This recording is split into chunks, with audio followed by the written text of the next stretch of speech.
Ben, reanudamos a sesión do Pleno co apartado terceiro da parte non resolutiva relativa ás preguntas de resposta oral.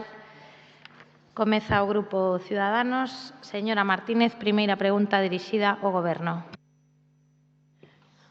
A primeira pregunta é en que fase se encontra a elaboración do Plan de Protección da Convivencia e Seguridade Veciñal frente ás ocupacións ilegais. Moitas grazas, señora Martínez. Polo Goberno. Polo Goberno?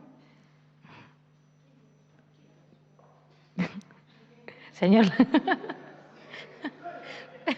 Perdón. Señor Laje. A ver, podo contestar? Sí. Bueno, non sei, porque un cachondeo. Non. Boa tarde. Señora Martínez, vostede formula unha pregunta e vostede penso que coñece, ademais, cal é o sentir do Goberno neste sentido. O que lle podo dicir é que contemplamos, digamos, todas as opcións en torno ao que vostede ven formulando con bastante contundencia e claridade. Despois ya amplío a resposta. Bueno, formulamos esta pregunta cando se produciu en torno a ese incendio que se produciu na Rúa Monforte número 8 en frente dos xulgados, un incendio nun edificio por que se tivo que evacuar o edificio do lado, no que estaba ocupado por persoas sen recursos que viven ali desde hai anos en condicións moi precarias, con ventas tapadas con cartóns ou telas. Por fortuna, nese incendio ninguén resultou ferido, pero o suceso, pois, como decía, obrigou a evacuar os veciños. Non era a primeira vez e non será a última vez mentras non se tomen medidas. De feito, esta pasada tarde-noite en Monte Alto, na Rúa Xustiza, houve outro incendio nun baixo no que tamén vivía unha persona sen recursos. Son os veciños os que continuamente denuncian este tipo de situacións porque son eles os que en primeira persoa ven que calquera día pode pasar algo máis grave. E precisamente ante este tipo de situacións, o pasado mes de outubro presentamos unha moción que foi aprobada neste pleno e como entendemos que as mocións que se aproban son para executarse, pois quero recordar os acordos aos que chegamos naquel momento. O acordo 1 decía que dado o aumento dos delitos contra o patrimonio e o deterioro da convivencia motivados polas ocupacións ilegais, o Concello porá en marcha un plan de protección da convivencia e seguridade veciñal que será elaborado pola Comisión de Seguridade do Concello con representación de todos os grupos políticos. Outro punto decía que o plan de protección da convivencia terá que elaborarse antes de que finalice o primeiro semestre deste ano 2020 e terá en conta a opinión dos profesionais do Concello e de expertos en materia de seguridade. Outro punto decía que era instar ao Goberno municipal e a Delegación do Goberno a reforzar as actuacións para garantir a seguridade e a convivencia cidadá fronte ás ocupacións ilegais de vivendas. Tamén estudar dentro dese plan a elaboración dun informe de vivendas ocupadas cuantitativo e cualitativo, onde se indique o tipo de ocupación diferenciando as ocupacións delictivas e das persoas que as realizan por razóns de necesidade. Todo iso respectando a normativa sobre protección de datos. Ou outro punto que era instar ao Goberno municipal a adoptar as medidas necesarias para o cumprimento da coñecida como Lei de Desahucio Exprés ante os casos de ocupación por precariedade ou necesidade en materia de servizos sociais e acceso á vivenda, ben sexa desde a Oficina de Defensa dos Dereitos dos Veciños afectados pola ocupación ilegal ou redactando unha ordenanza que garanta a convivencia e a seguridade cidadá en calquera barrio da cidade. Eses serán os acordos aos que chegamos e de aí a pregunta que nos gustaría saber en que fase está ese plan. Señora Martínez, como lle decía na resposta inicial, temos abertos todos os frentes e, desde logo, contemplamos estudiar en detalle todas as decisións que se poidan acometer. Penso que vostede pode comprender perfectamente a reflexión que lle vou a trasladar en nome do Goberno. É dicir, os asuntos que teñen que ver coa seguridade e coa aplicación da normativa vixente pois son asuntos que nos tomamos moi en serio. Hoxe o Corpo da Policía Local coopera e, desde logo, está coordinado con todas as forzas e corpos de seguridade do Estado. Eso non debe de quedar ninguna dúbida.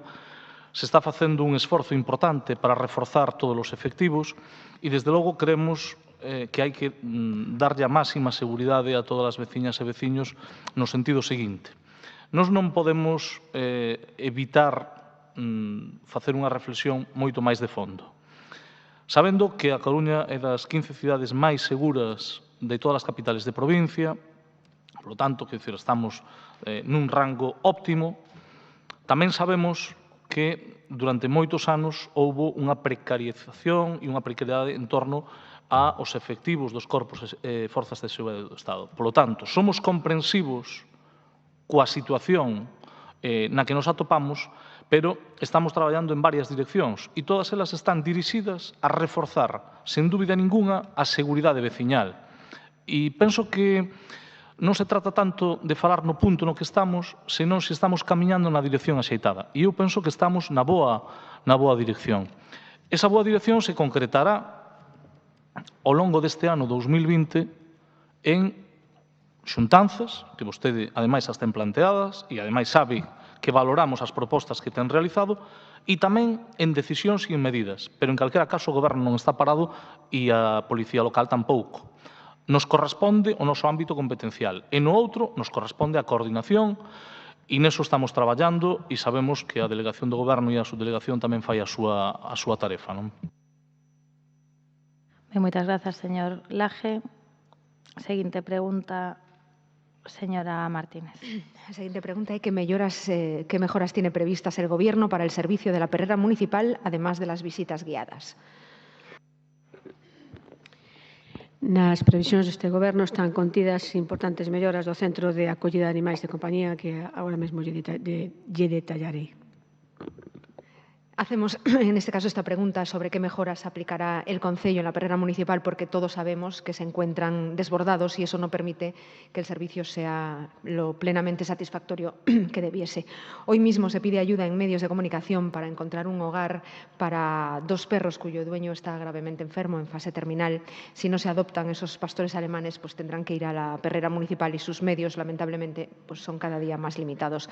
La Ley de Bienestar Animal implica mayor gasto, medidas como el sacrificio cero, excepto por enfermedad, que tiene un coste para Servigal, y el Ayuntamiento debe revisar los fondos que aporta la perrera. Más espacio, más personal, mejores instalaciones son necesarias y urgentes. Hemos pedido el contrato de concesión otorgado a Servigal en 2006 por 15 años. Sabemos que desde el Concello están trabajando en ello. Y esta pregunta pues, la motivan las declaraciones en prensa desde la Concejalía de Medio Ambiente, donde se hablaba de esas mejoras de las cuales nos gustaría tener conocimiento, pues nuestra preocupación la compartimos con ustedes. Sabemos que su sensibilidad es grande en este problema y esta pregunta es en positivo. Queremos el bienestar para los animales y buscar y apoyar todas las medidas que aporten soluciones. Muchas gracias. Ben, como xa vostede indicou na súa intervención, hai 2 circunstancias que aconsellan a cometer melloras no centro de acollida. Unha é a entrada en vigor da Lei de Benestar Animal, que, aínda que curta no seu contido, pouco ambiciosa na defensa dos animais de compañía, contempla 2 realidades que tamén xa vostede apuntou, o sacrificio cero, é unha delas e outra é a estalización que implican compromisos irrenunciables por parte desta Concellería. E a segunda é a demanda de espacio, que tamén vostede apuntou, derivada precisamente pola exixencia do sacrificio cero e máis pola irresponsabilidade que todo hai que dicilo dos cidadáns na custodia das súas mascotas. Non en vano, neste intre temos 74 cans, 54 no centro, 12 son potencialmente perigosos e 20 fora, dos cais 20 ou 20% ou 20 son tamén potencialmente peligrosos, o que fai un total de que 40% son potencialmente perigosos, co problema engadido de logo a adopción deste tipo de cans, e que ademais supoñen que non poidan estar 2 deles no mesmo canil, co cal o espazo aínda queda máis reducido. Estos datos implican a máis que necesaria ampliación ou mesmo a construción dun novo centro de acollida, en este caso sí, con quirófano, con máis e mellores canís e zonas de paseo. Todo virá indicado por se encontramos a zona indicada para podelo establecer, dado que ten que estar a 200 metros mínimo de calquera zona habitada. Por outro lado, esta medida non só pode ir soia nesta loita, senón que ten que vir acompañada de campañas de sensibilización, da mellora da nosa páxina web, de sacar os canciños á rúa para que a xente os vexa, por suposto, a tan necesaria posta ao día da ordenanza municipal Municipal de Benestar Animal que data de 1997, que xa vai sendo hora de acometer unha reforma, aínda que todo hai que dicilo, a lei pois galega nos limita bastante nas competencias, pero ainda así non renunciamos a revisala. Nada máis e moitas gracias. Quere falar máis sobre este punto? Seguinte pregunta. Moitas grazas. A última, que medidas toma o Goberno para a inclusión no deporte? Gracias, señora alcaldesa. Pues el Gobierno local está adoptando todas las medidas posibles para que el deporte sea también un elemento de inclusión, no solamente para personas con diversidad funcional, sino también como una medida de inclusión social. Ben, esta pregunta foi rexistrada nun día significativo, nun día no que os pais de Inés e de Mario recibiron unha chamada deste Concello para dicirlles, máis ou menos, que era mellor que non participasen na Coruña 21. Inés López é unha rapaza habitual nas carreiras da Coruña, unha rapaza cunha discapacidade intelectual que corre por si mesma, pero acompañada coa súa nai dende o 2014. Sabémolo todos porque a vemos en todas as carreiras. Non porque figure en ningún listado das carreiras nas que aparece como non presentada, salvo en Mato Grande deste ano, que xa vimos a corrección. Pola súa banda, Mario é un rapaz con parálisis cerebral que participa sempre en silla nas carreiras, que corre o seu pai, pero que foi sempre descalificado na nosa cidade, ata a Coruña 10 do ano pasado. Foi correr medias maratóns a outras cidades como Xixón, Sevilla, porque na súa cidade, na Coruña, non o contemplaba o regulamento. Ata este ano, que sí que o contempla por primeira vez, o pai inscribe, ademais, delegando a función de levalo porque el mesmo non pode estar. Este xesto, que debería ser visto como algo moi fermoso e importante, quixo que o seu fillo estivese na primeira media maratón da cidade na que así o permite o regulamento, pois digo que este xesto foi respostado cun intento de disuasión por parte do Concello. No seu afán de gozar das carreiras cando os seus fillos, tanto a nai de Inés como o pai de Mario, decidiron apuntarse á Coruña 21. Desta volta, Inés xa non competiría como ela mesma, senón que iría acompañando os seus pais habituais das distancias longas da nosa cidade. Tiñan todo ao seu favor. O regulamento permite correr con silla de running dende outubro de 2019. O Concello da Coruña parece estar máis disposto ca nunca antes a apostar pola inclusión no deporte, así que se puxeron en contacto cos seus compañeiros habituais das carreiras para que lles axudasen a competir, a compartir a silla durante os 21 kilómetros. Estos serían os voluntarios que sacrificarían as súas marcas para facer unha labor maior de acompañar a estas familias. Tíñano, como digo, todo pensado, irían ao final da carreira, sen molestar a ninguén, como fan sempre, gozando do que máis lles gusta, sumando pasos de cara a unha integración real no deporte coruñés. Pero recibiron esa chamada de teléfono desde o Concello para disuadilos da súa participación. Imagínense a cara que se lles debeu quedar a nai de Inés e ao pai de Mario. Loable, sen embargo, moi loable foi a atitude que adoptaron todos eses compañeiros cando foron comunicados de que podían ser descalificados ao non entender esa prometida inclusión. Digo loable a atitude digna de exemplo, pois eses compañeiros de carreiras voluntarios, lonxe de lanzar en redes unha campaña contra o Concello en lugar diso, o que fixeron foi unha campaña en positivo. Así, collendo a mensaxe da carreira, na que dicía habrá máis sorpresas fabulosas que en estos días iremos desvelando, nesa publicación do Facebook da carreira, da media maratón, empezaron a aparecer mensaxes do tipo: allí estaremos celebrando que la Coruña 21 será unha carrera para todos. Será estupendo aplaudir e animar e ver esas cariñas disfrutando por un Concello inclusivo e integrador. Inés Finisher, Mario Finisher. Acadar unha verdadeira inclusión debe ser un dos retos da nosa sociedade. Un aplauso ao Concello da Coruña polo seu xesto que lle honra, a non ser que sexa un fake para facerse autobombo, o que entón nos cabrearía moito. Adiante coa inclusión. Outro comentario. Boa nova, recordo a emoción de correr na Maratón de Barcelona 2011 ao lado cun pai empuxando un carriño do seu fillo con parálise cerebral. É algo único. E como estas mensaxes, moitísimas máis, facendo presión en positivo, porque ela, a nai de Inés, estaba disposta a correr igualmente, aínda que as descalificaran. Eles o que pretenden é gozar cos seus fillos, que a fin é o que van as carreiras. Pero a entrega da xente foi tan forte que en cuestión de horas naceu un movimento que se chama Marines Enki, da man de Enki, un movimento que se presentará precisamente este domingo 16, o día da carreira, e no seu post din Marines Enki sumando sonrisas. Convoca el domingo 16 a las 12:30 durante la celebración de la Coruña 21 en el Obelisco de La Coruña una gran foto de apoyo para la incorporación de menores y deportistas con diversidad funcional en carreras y eventos deportivos. Súmate tal. Isto era outro día. Días despois, Agora, se entras nese post, a palabra Coruña 21 xa non aparece. Quizáis houbo outra chamada, quizáis. Creo que hai moitas chamadas que aclarar neste asunto, en calquera caso. Gustaríame deixar claro que Inés compite nas carreiras nas que pode por idade competir. Neste caso, na Coruña 21, son os seus pais os que corren coa silla de running na que vai Inés, porque é o seu momento de ocio e de saúde que eles queren compartir. Pasan na Big Bay en Vigo, na que participan todo tipo de vehículos adaptados, en Xixón, como decía, en Sevilla, en maratóns de outros países, todos caben nas rúas cunhas normas que aseguran a corredores e a sillas e non pasa nada. E aquí reciben chamadas disuasorias. Lamentablemente non está o conselleiro de Deportes, que supoño que será o que está ao tanto ou non desta situación, polo tanto eu pregolle á señora alcaldesa que por favor investigue o contido e a forma destas chamadas e que tome as medidas pertinentes ao tratarse ademais dunha área que corresponde ao tenente de alcalde e conselleiro de Deportes. Moitas grazas. Gracias. Pues realmente, señora Martínez, no sé qué decirle ante este relato de los hechos. Estoy segura que tanto mi compañero de deportes como el resto de la corporación desconocen si efectivamente se ha efectuado esa llamada y en qué términos, pero desde luego que nuestra intención está saber qué se dijo exactamente.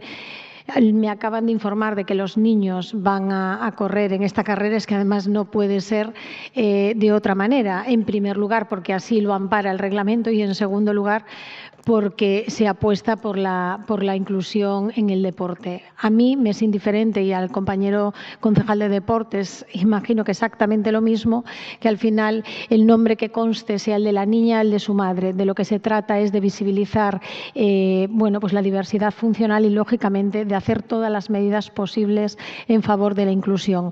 Por lo tanto, si así fue, desde luego, vayan aquí las disculpas de esta corporación a sus padres, nos pondremos en contacto con ellos y, desde luego, es interés de esta Concejalía de Bienestar Social, por la parte que toca la inclusión social en el ámbito de la diversidad funcional, saber exactamente qué fue lo sucedido. Yo le voy a hablar también en positivo de lo que nosotros consideramos que tienen que ser las medidas que tiene que adoptar el Gobierno local para la inclusión y a través del deporte. Sabe que hace unos días se firmó nuevamente una nueva convocatoria de deporte inclusivo de la Fundación Emalsa, que tiene dos vías, lógicamente el deporte para personas que se encuentran con algún tema de diversidad funcional y también el deporte como elemento para la inclusión social, que es algo que para nosotros es importantísimo. Tanto es así que en la convocatoria del año próximo no solamente será la de deporte, sino también la de cultura. Está ahí también el proyecto Escoita, que salió hace escasos días en la prensa, en la que pues se trata de adaptar a personas invidentes un evento deportivo, como pueden ser los partidos en Riazor, a través de esa colaboración que se efectúa con la con la Fundación de Real Club Deportivo de A Coruña, exactamente igual que con la Universidad de A Coruña Fundación 11, y también con las medidas que se van a implementar en la Concejalía de Deportes del bucle magnético, que es una medida que se adopta pues para las personas que tienen algún tipo de diversidad funcional en el tema auditivo que tienen los implantes cocleares. Se está trabajando en ello. Para nosotros es fundamental la inclusión desde todos los puntos de vista y fundamentalmente la visibilización y la normalización. Y, por lo tanto, que un niño, una niña, una persona adulta en silla de ruedas o con cualquier otro tipo de problemas participe en cualquier evento que se efectúe, lógicamente al amparo de los reglamentos y de la normativa legal que dotan de seguridad, es nuestra prioridad y, por lo tanto, es también nuestra responsabilidad garantizar que así se haga. No obstante, es interés de este Gobierno municipal pues saber qué ha sucedido y ya anunciar, lógicamente, que Mario e Inés correrán con sus padres en esa carrera, como no puede ser de otra manera. Nada más y muchas gracias. Muchas gracias, señora Neira. Muchas gracias, señora Martínez. Quen dá xa para o Bloque Nacionalista Galego? Ten a palabra a señora Beira ou o señor Jorquera. A señora Beira ou o señor Jorquera? Señora Beira. Sí, que non teño a orde das sí, a orde preguntas. das preguntas. A primeira a de maestranza. Maestranza, sí. Reunión e infravivenda. De acordo. Que actuacións vai realizar o Goberno municipal para asegurar a devolución á cidade dos terreos do Campo da Estrada tras a venda de 2 soares por parte do Instituto de Vivenda, Infraestructura e Equipamentos de Defensa, INVIED? Sí, gracias, señora alcaldesa. Señora Beira, como tive a ocasión de comentar esta mañá, pola nosa parte estamos a levar adiante a modificación puntual do PERI da Maestranza do 94 e PEPRI do 2015 para abordar unha mellor protección do sistema murallado defensivo conforme aos informes arqueolóxicos municipais. Sí, efectivamente, pola mañá xa falamos deste asunto e resultou aprobada finalmente unha moción sobre este asunto. Por certo, teño que agradecerlle á alcaldesa o xesto do seu voto de calidade. Nos entendemos que neste asunto da maestranza, como noutros asuntos que teñen a ver con terreos do Estado, hai unha frase que eu creo que é definitiva, non? Que eu lle escoitei a Xosé Luis Martínez, urbanista, que a ten dito en reiteradas ocasións falando das cuestións relativas aos terreos portuarios e que é aplicable a moitas outras, non? Que a Coruña linda con Madrid, fai fronteira con Madrid en numerosos puntos da cidade, non? Porque é certo que hai unha chea de soares pola cidade da Coruña que son propiedade do Estado, é certo que o Estado está nunha dinámica xa desde hai moitos anos de vender a cidade por anacos, de vender, ademais, para non desenvolver precisamente servizos públicos que son precisos na nosa cidade, senón de vendela efectivamente para construir, vendela a promotores privados para construir vivendas, ademais, que son vivendas que se van vender a prezo libre e, polo tanto, van ser inaccesíveis para unha maioría social da nosa cidade. O Estado non está, polo tanto, ata o que vimos comprobando nos últimos moitos anos, porque moitos convenios veñen de moito atrás, como no que nos ocupa no tema da maestranza, que é dos anos 80 ou outros máis recentes, non está, como digo, na disposición de contribuir ao desenvolvemento da cidade e o seu progreso, senón máis ben en seguir contribuindo realmente a un modelo que está absolutamente caduco.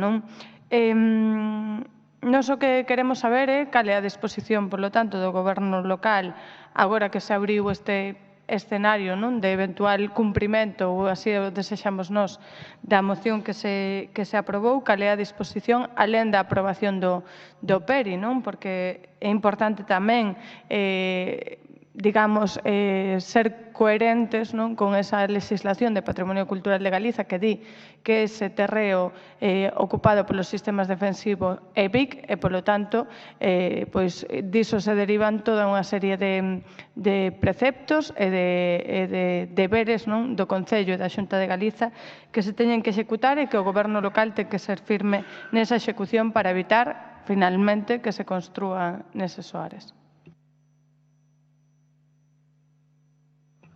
Sí, pois, como tamén dixe esta mañá, a nos tivéranos gustado tamén que esas 3 parcelas estiveran noutra situación patrimonial, porque, de feito, cando chegamos ao goberno, esas 2 parcelas que foron adxudicadas e que estaban substadas conforme a aqueles acordos de recepción de entrega de parcelas ao Concello do ano 2018, estiveran noutra situación patrimonial, pero, efectivamente, estaban desafectadas, estaban subastadas e adxudicáronse de forma que, rematado aquel plazo de suspensión cautelar de licencias, porque non se dera aprobado inicialmente este plan especial co que agora estamos, deu lugar a que o adxudicatario presentara as licencias sobre esas 2 parcelas A e B, non sobre a parcela C que está a carón da hípica. Polo tanto, nós, como sabemos todos perfectamente, non só os concelleiros do Goberno municipal,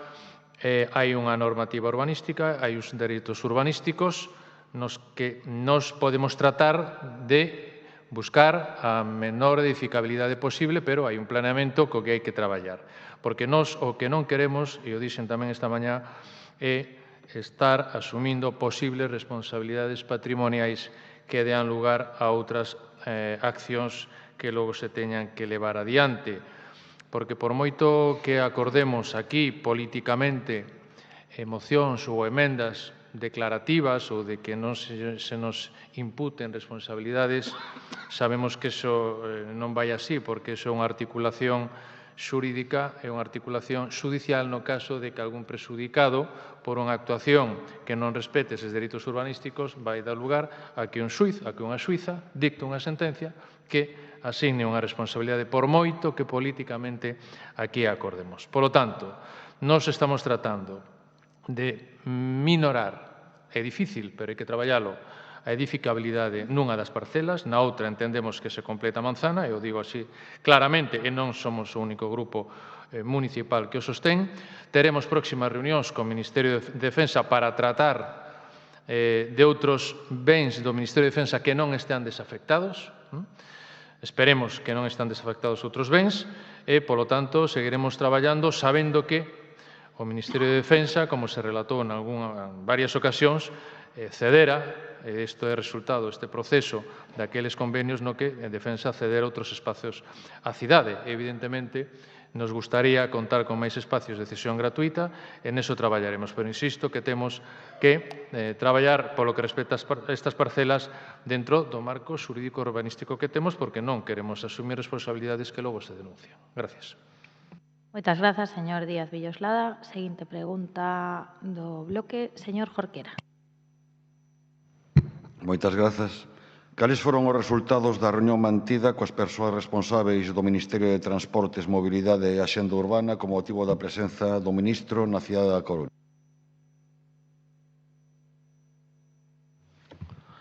Señor Jorquera, teño que informarlle que non se ten producido ningunha reunión a que vostede alude co ministro de Transportes, Mobilidade e Axenda Urbana con motivo da súa presencia na cidade.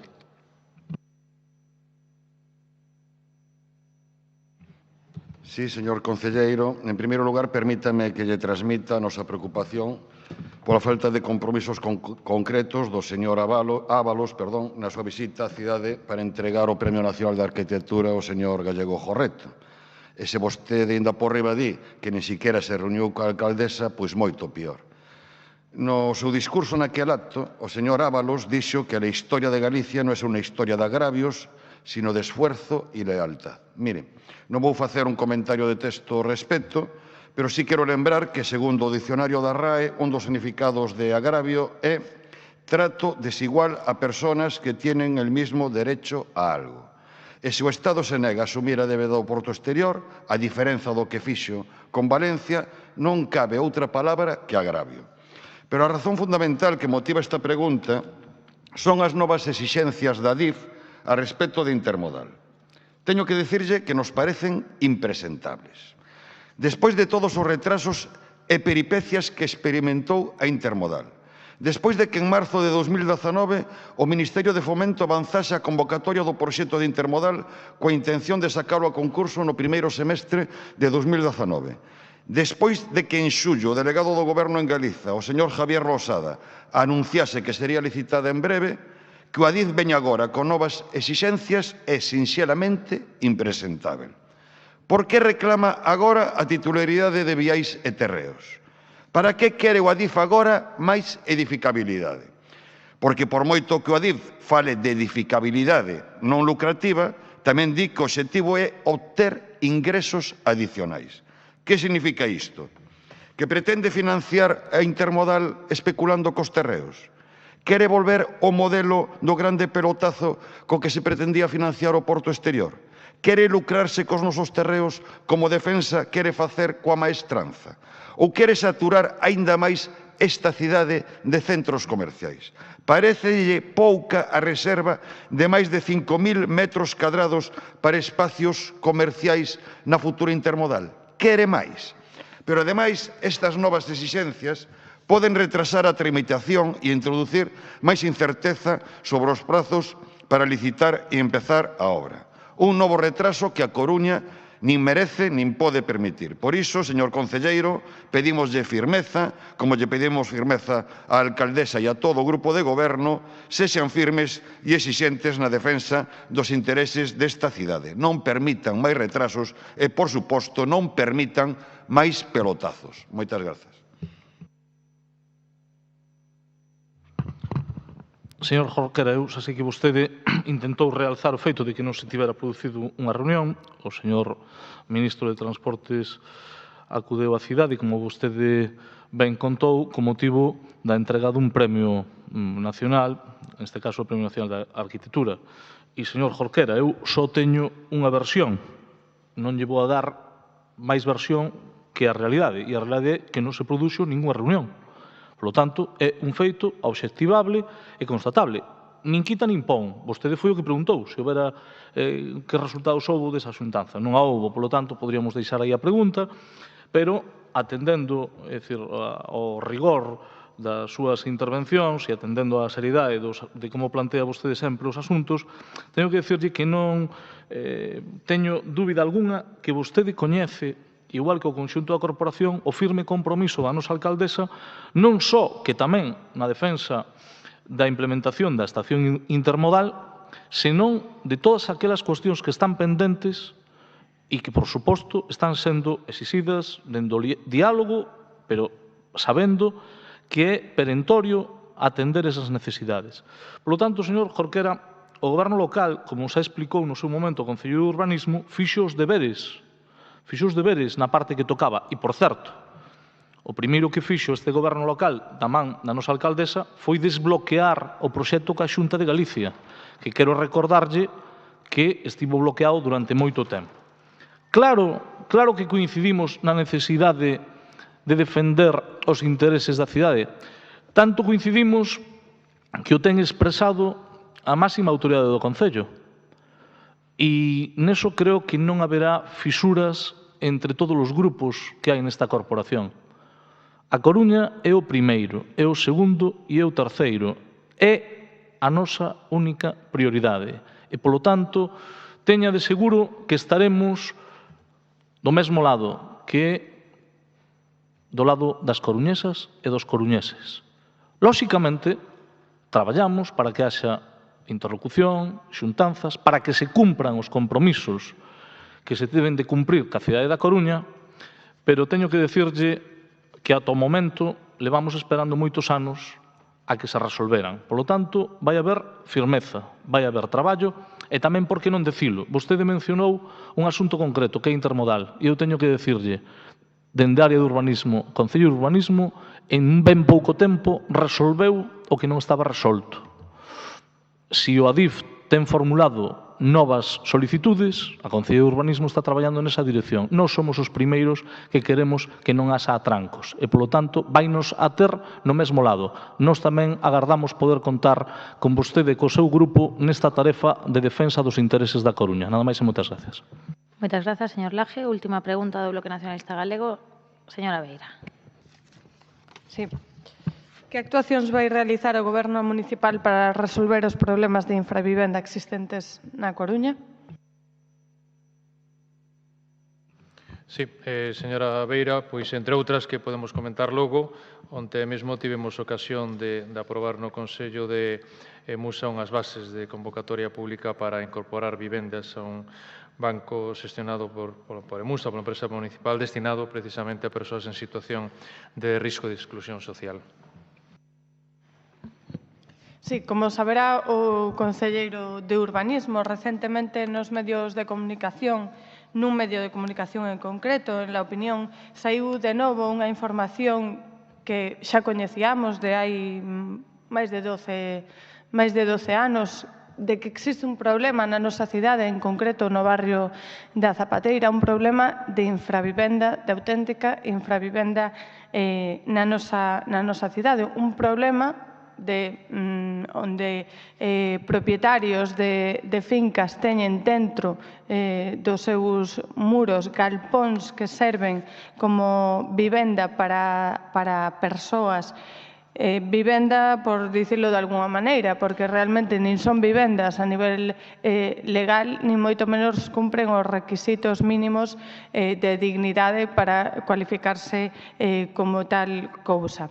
É un problema real que existe na nosa cidade desde hai tempo, como digo, xa hai 12 anos que saiu unha reportaxe nese mesmo medio de comunicación onde se facía referencia a iso, e o certo é que o problema, lonxe de solucionarse neste tempo, incrementouse e agravouse.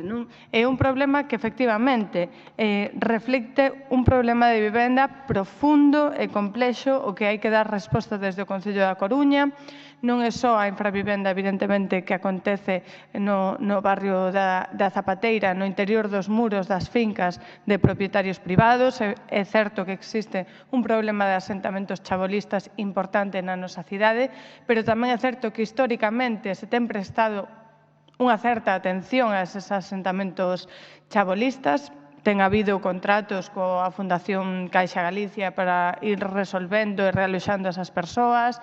Ten habido outros procesos de realoxo desas mesmas persoas de asentamentos chabolistas, pero neste caso concreto dos asentamentos da Zapateira non se está prestando atención.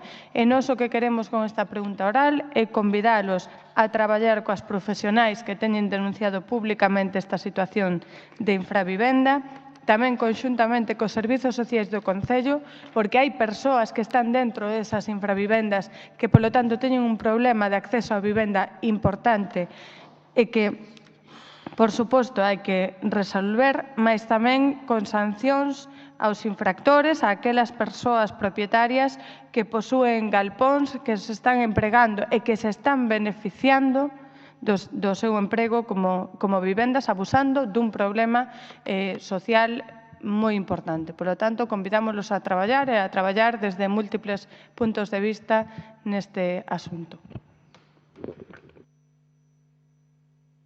Sí, señora Vieira, efectivamente, ainda que máis que polos medios de comunicación, temos a información de antecedentes na Concellería e tivemos algunha reunión, evidentemente, máis de traballo, máis técnica, co equipo que trae a causa daquela primeira investigación que se elaborara desde a Escola de Arquitectura. E tivemos ocasión, ademais de falar desta cuestión outro día na reunión coa dirección da escola, para coñecer esta problemática máis polo miúdo tanto na Zapateira como en Feáns, porque estamos a falar, e están inventariados os datos, de que podemos estar en torno a 106 unidades na Zapateira, en torno a 19, 18 en Feáns. Por parte dos servicios de urbanismo se están iniciando todos e dando lugar a todos os trámites necesarios para que se repoña a legalidade urbanística en canto a usos. Pode ser que, por prazos de prescripción dos 6 anos, resulte difícil acordar demolicións, pero en todo caso sí que se está traballando polos servicios de urbanismo para que cesen eses usos ilegais e establecer sistemas de inspección periódica. Outra cousa é que igual temos que facer a distinción entre infravivendas en relación con vivendas que non cumpren os estándares mínimos legais de habitabilidade ou, sobre todo, a diferenciación cos asentamentos precarios dos de carácter chabolistas.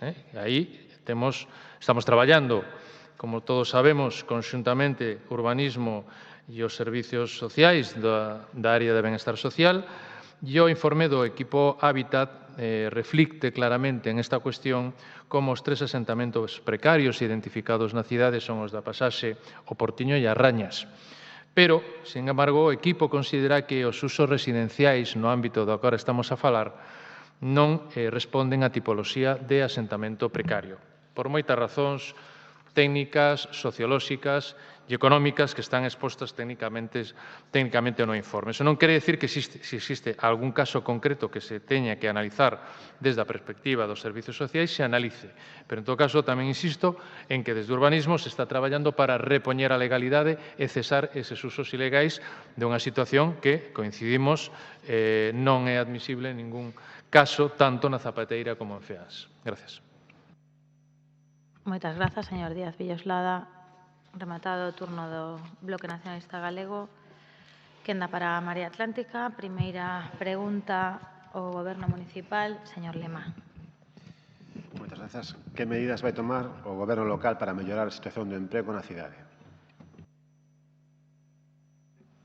Gracias, alcaldesa. Medidas que supongan la inserción laboral de colectivos con dificultades de inserción y políticas para el desarrollo empresarial e industrial. Moitas grazas. Tanto os datos da EPA como os do paro na nosa cidade coñecidos estes días describen unha situación que só podemos cualificar de preocupante, con a nosa cidade liderando en ambos casos os índices negativos en destrucción de emprego no ámbito das sete grandes cidades galegas. Neste sentido, como xa dixemos outra ocasión, a mala evolución de emprego na Coruña ao longo do 2019 ven lastrada, sen dúbida, pola non aprobación inicial dun orzamento que deixou sin investir máis de 20 millóns de euros na nosa cidade. Unha decisión cusa responsabilidade só se lle pode imputar ao Partido Socialista e que contrasta e moito coa actitude mantida polo Grupo Municipal da Marea Atlántica ao longo deste exercicio, a única forza que dispón dos votos necesarios para garantir uns orzamentos progresistas no Pleno, como así fixo.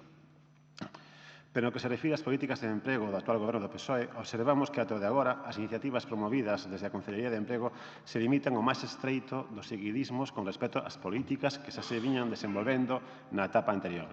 Seguidismo, cando non directamente, apropiacionismo, no que semella ser o programa Estrela, por non dicir o único, da actual Consellería de Emprego, Coruña Suma.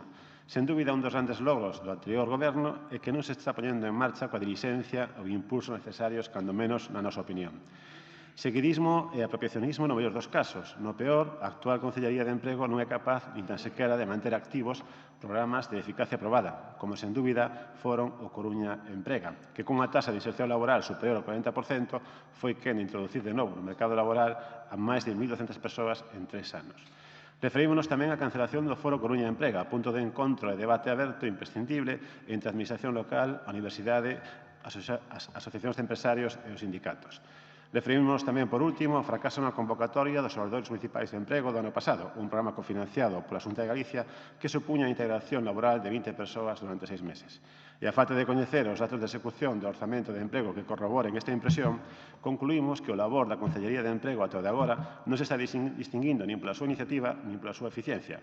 Porque comparando o programa electoral do PSOE da pasada campaña electoral co feito até o de agora desa Consellería, nada sabemos dos programas específicos de formación para traballadores autónomos e PEMES. Nada sabemos do portal único para a concesión de licenzas express. Nada sabemos da zona franca da Coruña. Nada dos equipos técnicos específicos para a procura de bolsas de emprego. Nada do Observatorio do Emprego. Nada do programa de axudas a contratación nas ONGs. Nada do programa de bolsas para a práctica en empresas.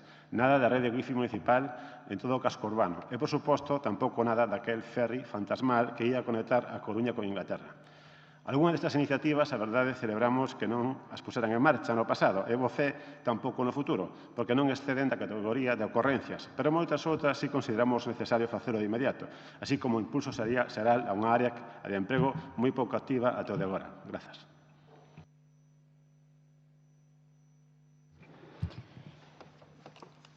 Me gustaría incidir en que quien tiene competencias en materia de empleo es la Xunta, pero no obstante estamos trabajando en formación no solo a personas emprendedoras, sino a quienes también han emprendido y que quieren garantizar la viabilidad de su empresa. Esta concejalía va a promover, en cuanto tengamos la oportunidad y ya el presupuesto sea definitivo, cursos de constitución y plan de empresa, mentoring, organización y planificación, o que la página web aparezca en buscadores para ser competitivos. Porque no se trata solo de dar subvenciones a fondo perdido, sino que se trata de garantizar que los emprendedores y emprendedoras tengan futuro. Daremos impulso también al relevo generacional de los negocios, aquellos que se jubilen sus actuales responsables, con programas reales, no con un programa que existe en la página web de la Xunta que se llama Remuda, que es una declaración de intenciones, pero que, sin embargo, no tiene contenido ninguno.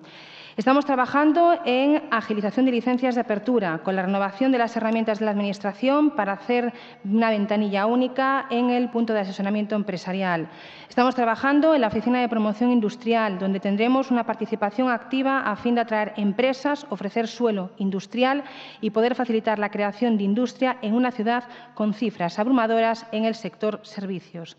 La ciudad de las TIC, la creación de un polo tecnológico que dinamizará la industria TIC no solo en A Coruña, sino en toda Galicia, con un empleo estable y cualificado. Dinamizar la cuarta ronda como elemento necesario para comunicar el polígono de Bío y su desarrollo. Estamos trabajando también en el Consejo Económico y Social, del que formará parte una comisión específica con el Pacto Local de Empleo para dar un impulso a las políticas de empleo.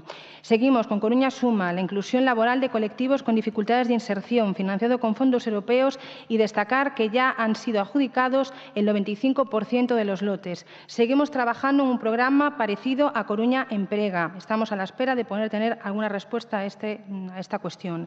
Trabajamos en innovación también, implementar medidas para hacer competitivas las pymes y también eventos relacionados con el empleo y la empresa. Mientras este Gobierno ofrece alternativas para la creación de empleo, he de decir que el Gobierno del señor Feijóo se han perdido 8% de empleos autónomos. No obstante, cuando se habla de niveles de desempleo, no debemos quedarnos solo con los números. Campañas puntuales como la navideña suponen un aumento de contratos de forma ficticia, habida cuenta que su carácter temporal no aportan estabilidad laboral. Una ciudad como Coruña se ve especialmente castigada por la temporalidad al tener una gran dependencia del sector servicios y escasa industria. De ahí que sea necesario y urgente apostar por otras políticas de empleo, por quienes sí tienen competencia y para que este sea estable y de calidad y que Galicia no sea la comunidad donde se genere menos empleo. Muchas gracias. Moitas grazas. Seguinte pregunta da Marea Atlántica, señor Varela. Cando ten previsto o Goberno municipal licitar o Plan Director do Barrio das Flores, cuxo prego técnico deixou redactado o Goberno da Marea Atlántica? Sí, pois, señor Valera, está previsto que teñamos o prego en licitación asiña, porque pode ser que o deixaran preparado, pero non licitado, que é o que importa para leválo adiante, non? Gracias. Bueno, alégrome escoitar isto. Espero que me dé un poquinho máis de concreción na súa segunda resposta e que saibamos, sobre todo porque os veciños e veciñas do Barrio das Flores pois están esperando exactamente cando vai a ser esta licitación, porque a documentación a teñen, señor Villoslada. Eu entendo que non deixamos a licitación en curso, pero a documentación máis importante que o prego técnico, o prego de prescripcións técnicas, quedou asinado en maio de 2019. E, bueno, tiveron 7 meses dende ese momento dende o momento en que asumiron os mandos do Concello para poder licitalo. Bueno, o Barrio das Flores, como todos saben, é unha xoia da cidade, unha xoia urbanística da cidade que, bueno, históricamente estivo desatendido. E no pasado mandato fixemos unha serie de intervencións de mantemento e conservación, intervindo en varios aparcamentos na Praza Central ou instalando uns elementos biosaludables que solicitaban os veciños, pero que entendemos que non eran intervencións suficientes para o estado do barrio. Si ben é certo que chegamos á conclusión, en diálogo cos veciños, de que era necesario ter un plan director que regulara de alguna maneira as intervencións no barrio dunha maneira integral, precisamente polo valor que tiña como conxunto esa zona, ese barrio. E para iso redactamos ese prego de prescripcións técnicas que, como digo, quedou asinado, un prego de 30 páxinas casi, que tiña toda unha serie de retos, establecía unha serie de retos, era un prego para a intervención, a rehabilitación integral do barrio, pois dende o rexuvenecemento da población, a revitalización económica e comercial, a rehabilitación da edificación e a mellora da accesibilidade na mesma, que é unha demanda recurrente da veciñanza do barrio, a mellora do espazo público, o fomento da mobilidade sostible, a mellora da conectividade peonil do barrio cos barrios adxacentes, a implantación de equipamentos cívicos que fomenten a cohesión social, a recuperación ambiental do espazo ocupado polo oleoducto ou a integración do patrimonio arquitectónico.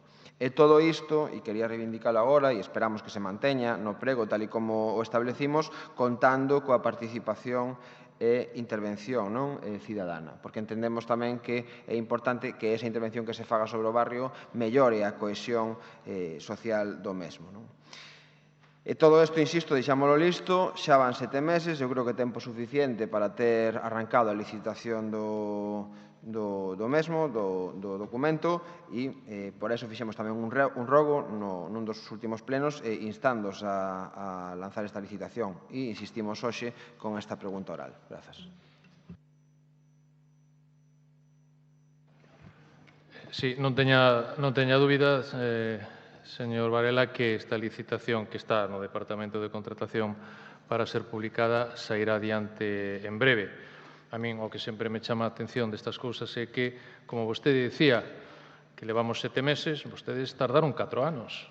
E pasados 4 anos, 4 días antes, por falar así un pouco en plan coloquial, 4 días antes, pois din que rematan o plego. Bueno, pois está ben o traballo elaborado, quedou un documento, quedou un vídeo, bueno, pois estamos traballando con eso e verá en breve licitarse este plan director.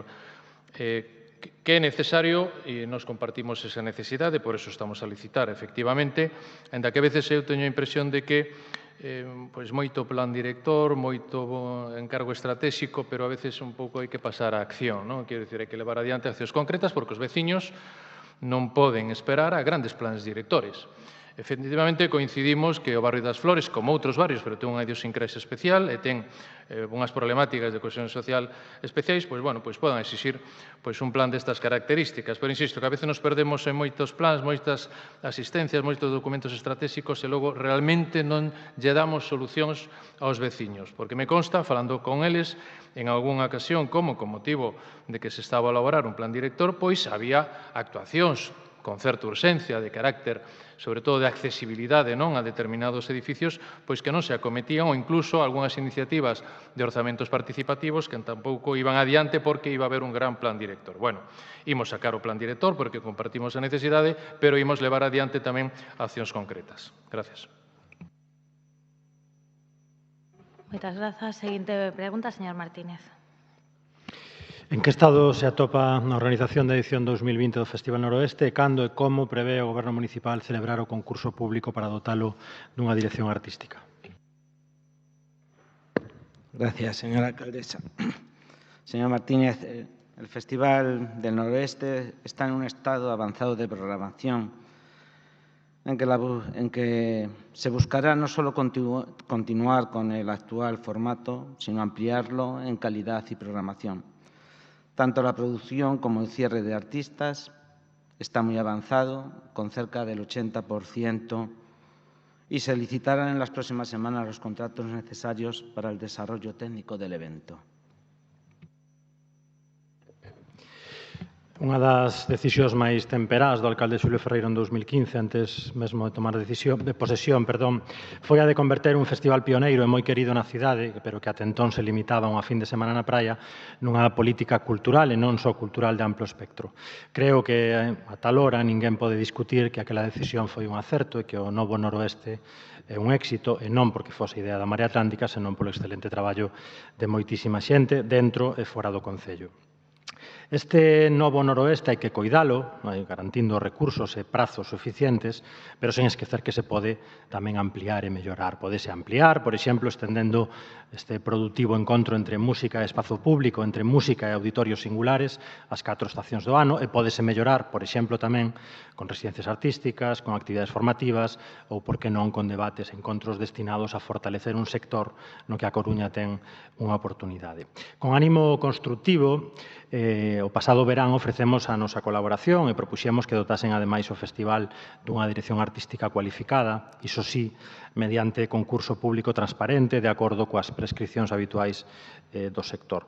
Como nunca non responderon e nunca máis se soubo, incorporamos estas mesmas propostas, concurso incluído, aos orzamentos de 2020. Acordos, por certo, a día de hoxe, neste punto, que seguen incumpridos e sen data, ademais, vamos a decirlo así, para a súa regularización no presuposto do INCE. Non sabemos nada do Noroeste, nin do concurso, nin do cartel, alégrame escoitar que o 80% está cuberto, pero non o sabemos, nin das cifras, nin dos plans de mellora, se é que os hai. E o que sabemos nos preocupa. Eu non quero dar nomes, que corresponde ao Goberno Municipal, pero me gustaría saber quen está a facer ofertas a artistas en nome do Concello, por que a persoa que está a facer estas propostas e estas ofertas en nome do Concello é propietaria do dominio festivalnoroeste.es e que relación contractual ou laboral ten esa persoa co Concello da Coruña. Grazas. Bueno, no sé, señor Martínez, me llama la atención su interés por un concurso público de una dirección artística, cuando durante el gobierno de la Marea la dirección artística no salía a concurso, sino que se designaba una persona, y siempre de perfiles, con un bagaje o interés de promotor, ¿no? En este sentido, puedo anunciarles que si bien el referido concurso no ha podido realizarse este año por razones de urgencia, en los próximos ejercicios se realizará en base a los criterios estrictamente profesionales y de independencia. Le agradezco las propuestas, pero en cuanto a su urgencia, porque presentemos el cartel, convendría hacer un poco también de memoria, ¿no? Se lo digo sin ningún tipo de acritud, ni vale sino con vaselina verbal y sin echarles nada en cara, ¿no? Pero en el 2015, ya en el nuevo formato, ustedes presentaron el Noroeste el 23 de julio, apenas 2 semanas antes de que fuera a comenzar el festival. En el 16, la cabeza de cartel del Noroeste se anunció por parte de ustedes el 29 de junio. El 2017, el tercer año de Marea, se presentaron los grupos el 12 de junio y el 18, en el 2018, el concierto de Pretenders se anunció el 12 de julio. En el 2019, la Marea anuncia que viene Patti Smith, bien es cierto que en el mes de enero, pero el resto de los participantes no se hizo hasta el 9 de mayo. No se preocupen, que yendo a lo importante, puedo anticiparles que en la línea de la mejora de la calidad y cantidad del festival, este Noroeste está llamado a significar un punto de inflexión, porque además de los grupos de 5 continentes, Níger, Alemania, USA, Japón, Reino Unido, Holanda, habrá también grupos gallegos y de la geografía española. Tenemos, además, muchas actividades y eventos que serán presentados en breve. El objetivo es crear también un contenido paralelo que genere un sentimiento del festival al completo durante toda la semana y que el turismo y el turista que venga a Coruña no venga solo a unos conciertos, sino también a unas actividades variadas, intergeneracionales, ampliando también estilos. Debemos añadir que en cuanto al estado del desarrollo del festival, en términos operativos, estamos mejor de lo que ha estado en estos últimos años, ya que al nivel de cierre de la programación musical que les he anticipado, debemos añadir que estamos con 6 meses de adelanto. Tenemos programados también todos los escenarios. Por último, no quiero dejar de pasar esta oportunidad para anunciarles que este Noroeste tendrá una finalidad principal de integrar y no excluir. Integrar al mayor número de ciudadanos y estilos con propuestas de calidad innovadoras que permitan que el festival sea una referencia nacional que genere cultura, turismo, economía y sostenibilidad. Este es el objetivo y el compromiso de este Gobierno. Acepto con muy buen grado el guante de sus propuestas, que podremos ir de cualquiera de los grupos que están en este espacio, para recibir propuestas para llevarlas a cabo. Hacer un Noroeste de todos y para todos. Moitas grazas. Pasamos xa ao Grupo Popular. Señora Rey, me quedan 45 segundos. Perdón, Grazas. señor Martínez. Agradezo, primeiro, parabéns, señor Celemín. Entendo que recuperou as competencias que en setembro do ano pasado nos dicían que correspondían á Consellería de Festas e Turismo. A verdade é que é descorazonador facer unha pregunta sobre algo como o Festival Noroeste e non saber exactamente quen vai responder esa pregunta. Agradezo o repaso exhaustivo á hemeroteca, pero eu non lle preguntei polas datas de anuncio dos cartéis, nin deste ano, nin dos anos anteriores. Eu pregunteille polo concurso público para a dotación dunha praza e outros compromisos asumidos polo Partido Socialista e a Marea Atlántica para permitir a aprobación do orzamento e non me contestou. Tamén lle preguntei quen está programando, quen está negociando cos grupos, quen é propietario dun dominio chamado festivalnoroeste.es e que relación contractual e laboral ten esa persoa ao Concello e tampouco me respondeu. Preocúpame que o único que me anunciase, sen preguntarllo, é que teñen tomada a decisión de incumprir un dos acordos que permitiron a aprobación nesta Cámara dos orzamentos orzamentos para 2020, mesmo antes da súa aprobación definitiva. Creo que é unha mala decisión e que, evidentemente, terá consecuencias. Reiteramos o noso ofrecemento pola vía, eso sí, do cumprimento de acordos. Non nos gustaría que o noroeste, evidentemente, se deteriorase, nin tampouco nos gustaría ter que facer uso deste escano e destas preguntas orais ao Goberno no futuro para preguntar polas consecuencias que poida ter para o festival ou, peor aínda, para intentar averiguar cal é exactamente a política cultural deste Goberno. Grazas. Ben, grazas. Turno xa para o Partido Popular. Primeira pregunta, señora Peñalosa. ¿Qué balance hace el Gobierno municipal de los datos de la encuesta de población activa en nuestra ciudad en el año 2019? Gracias, alcaldesa. Cualquier dato sobre el paro en nuestra ciudad no es un dato positivo. Para nosotros el balance no nos parece muy positivo. Mientras que en Galicia baja el número de parados en 3.100 personas y baja la tasa de paro en el 0,2%, en nuestro municipio 400 personas más están paradas y la tasa sube en el 0,2%. Ya entiendo por qué antes usted dijo que no le gustaba mirar los números. Esto en sí es muy preocupante, pero lo es más después de haber tenido por fin acceso a los presupuestos municipales. ¿Son conscientes que la Concejalía de Innovación, Industria, Empleo y Consumo es la que cuenta con el menor presupuesto de todas las concejalías? Deberían explicarle a los coruñeses que, según sus propias palabras, han creado una concejalía casi en exclusiva para potenciar la ciudad de las TICs, a la que no destinan ni un euro en el presupuesto. Ese, que es el gran proyecto que tienen para La Coruña, resulta que lo fían todo a lo que hagan el resto de las administraciones. Y si vamos a actuaciones más detalladas, como la apuesta por el emprendimiento, también vemos cómo Accede Papagayo iba a ser uno de los ejes de esta concejalía, pero ya, lejos de ampliarlo como habían anunciado el año pasado, destinan solo 48.000 euros para la redacción del proyecto. Todo tiene marchas y esta es la más lenta. Lo que sí tenemos claro es que en este grupo municipal y los coruñeses lo están viendo, es que aunque parezca mentira, para el PSOE el empleo no es una prioridad. Estar al lado de los trabajadores cuando hay un riesgo de cierre está bien, pero eso no llega, hay que adelantarse. Deberían realizar políticas de formación activa que ayuden a las personas y a las empresas a ser más competitivas. Deberían realizar políticas de ayuda al emprendimiento para conseguir un mayor nivel de emprendimiento en la ciudad. Y deberían seguir políticas de ayuda a los autónomos y empresas para una administración ágil y clara. Creo que todos estos ejemplos sí que son competencia municipal, ¿no? Por eso, le animo, señora Martínez Zacón, que si los suyos no le dan dinero para invertir en empleo e información y, por lo tanto, en la cualificación de los coruñeses, acudan a otros organismos para los cuales el empleo sí es un eje primordial. Lo primero que les diría es que conviertan a nuestra ciudad en un concello emprendedor, un programa de la Xunta de Galicia con el que conseguirá tener prioridad en todas las ayudas al emprendimiento, empleo, comercio local y programas de la Industria 4.0. Y así no le pasará lo que le ocurrió al señor Lema en el mandato pasado, quedando el concello da Coruña como último ayuntamiento en puntuación en los obradoiros de empleo.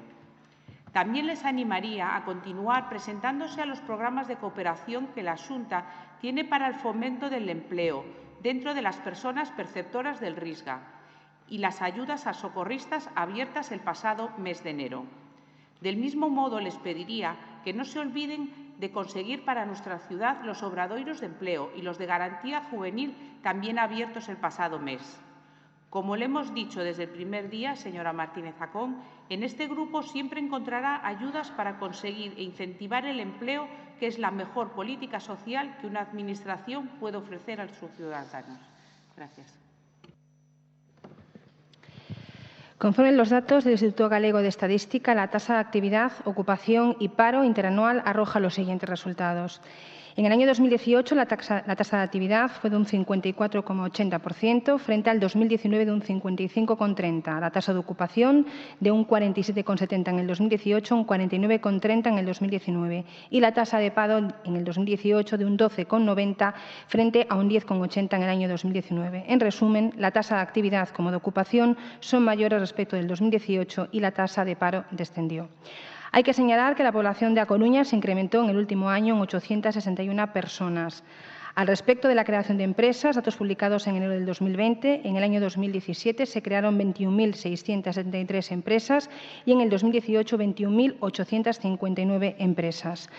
Considerando las medias anuales, el paro descendió en 746 personas, menos un 4,4%, siendo la mayor bajada en construcción con 167 personas, un 13%, principalmente hombres, y en el sector servicios 487, un 3,8%, con mayoría de hombres. Respecto al grupo de edad que incrementó las medias anuales, son los mayores de 60 años. En resumen, el paro desciende en todas las actividades, incluido en el comercio, que fue de 116 personas. Respecto al nivel de estudios, el descenso del paro fue mayor en aquellos que tienen estudios secundarios. El incremento de licencia de obras que hemos promovido desde la Concejalía, en este caso de Urbanismo, supone un repunte del sector de la construcción y empresas auxiliares, que supone también un aumento de ocupación. No obstante, como bien saben ustedes, que tuvieron responsabilidades en materia de empleo en anteriores mandatos, el Ayuntamiento no tiene competencias en materia de empleo, sino la Xunta, que lleva gobernando durante 11 años. Que no tengamos competencias en materia de empleo no significa que no seamos competentes, como ya he dicho en otras ocasiones. Trabajamos para colectivos con dificultades de inserción laboral, colectivos que requieren de una atención muy personalizada. Muchas de estas personas provienen de servicios sociales, se encuentran en situaciones de especial vulnerabilidad y la inserción laboral puede no modificar sustancialmente las cifras de desempleo, pero sin embargo suponen una oportunidad que de otro modo no tendría. Es cierto que el cierre de industrias con arraigo en la ciudad, regularizaciones, así como deslocalizaciones de trabajadores, afectan negativamente en los datos del desempleo. Pese a todo esto, haciendo un análisis de los datos interanuales, los datos son positivos en comparación con el año 2018.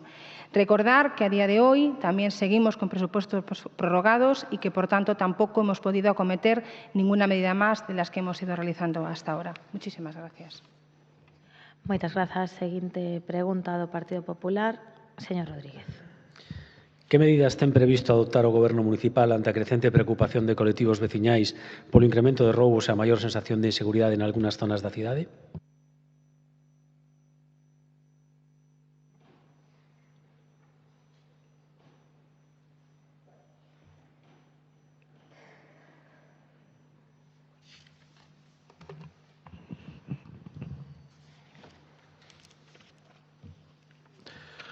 Sí. Gustaríame darlle unha resposta ben concreta, pero me parece que son que as formulacións que fan son pouco precisas. Non sei se poderan ser capaces de ampliar un pouco o obxecto da mesma, porque despois queixanse, digamos, de que as respostas son moi xenéricas. Ímolo intentar. A Coruña foi sempre unha cidade segura, señor Laje, e penso que todos queremos que siga a selo. Con todo, os veciños e veciñas de moitos barrios trasládanos a súa preocupación polos crecentes episodios de inseguridade que viven nos últimos tempos. Nos medios de comunicación dos últimos meses temos decenas de sucesos e numerosas testemunhas de veciños e colectivos. En setembro inizouse unha vaga de roubos nos chalés da Zapateira. O problema prolongouse durante 4 meses. En outubro, un taxista recibiu 2 navalladas durante un servizo nas inmediacións do lugar de San José, coñecido punto de venda de droga. Hai 2 días detívose aos presuntos autores desta vaga. A CLAD denunciou por aquelas datas que o consumo de heroína estaba disparado. Isto explica a aparición nos parques e sardíns e mesmo en zonas de lecer infantil de numerosas siringas, tal e como denunciaron pais e nais nos últimos tempos. Basta ler os titulares da prensa de onte. Oza e o Castrillón se converten en epicentros do consumo de heroína ou a Fundación Érguete recolle centos de jeringuillas en Oza e o Castrillón. En decembro, producirse tamén unha nova vaga de roubos en establecementos comerciais en Novoa Santos. No pasado decembro, escoitamos as queixas dos veciños do Birloque e dos usuarios dos polígonos de Pocomaco e Agrela polos continuos roubos en coches, delitos ligados á asistencia dun punto de venda de droga nas Rañas. No principio de ano, houve varios asaltos aos establecementos hostaleiros de Fernando Macías, e que dicir do barrio de Pescadería Orza. Polo tanto, que a inseguridade cidadá aumentou non é algo que o digamos nós. No setembro pasado, coñecimos a estadística que dicía que o número de delitos na cidade incrementouse por encima da media galega nos últimos 3 anos. Nós non estamos contentos de traer esta pregunta hoxe aquí. Nos preferíamos non ter que traela, porque significaría que os veciños e veciñas están tranquilos. Pero, lamentablemente, esa non é a realidade. O que se traemos aquí é a actualidade e a voz da rúa. É evidente que hai un problema. Por iso, instamos a este Goberno a que actúe para poñerlle solución no ámbito das súas competencias. Sabido que para resolver un problema o primeiro é admitir a súa existencia e por iso o único que lles pedimos, que non é pouco, é que non fagan como, por exemplo, fixo a Marea co asunto da limpeza. E pídollo porque, lamentablemente, están a actuar igual. Vostedes estánse resistindo a admitir o problema. A nosa pregunta, no noso criterio, era bastante clara. Que medidas ten previsto adoptar ante esta crecente preocupación polo incremento de roubos e maior sensación de inseguridade? O que exiximos é que se mellore na labor de prevención. Cando aos medios, as forzas de corpos de seguridade do Estado se lle dota de medios, xeralmente isto supón que a seguridade medre. Por iso, incidimos na necesidade de dotarlle de medios materiais e, sobre todo, humanos. E, cando se apostaba por unha vixilancia de proximidade, como a que realizaba na cidade a Policía de Barrio que desmantelou a Marea Atlántica, a seguridade tamén medraba. Polo tanto, solicitamos que no ámbito das súas competencias nos diga que medidas ten previsto adoptar para actuar neste sentido. Só estarían a facer o que lles están a pedir os veciños e os comerciantes da nosa cidade. Mais nada, moitas gracias. Señor Rodríguez, pedíalle certa precisión, porque vostedes falan de medidas en termos xerais e, ao final, o que están é a xerar un alarmismo que eu creo que